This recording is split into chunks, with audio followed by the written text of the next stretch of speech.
বেচা কিনা কিচ্ছু নাই, চা খায় একটা। ভাই পিঠ চুলকানি আছে, কটন বার আছে,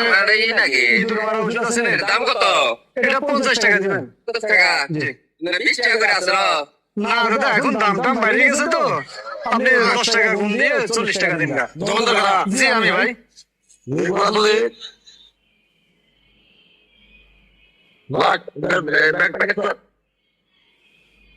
അവൻ വെറുതെ നോക്കണ് എന്താ ചെയ്യല്ലേ, വെറുതെ എടുത്ത്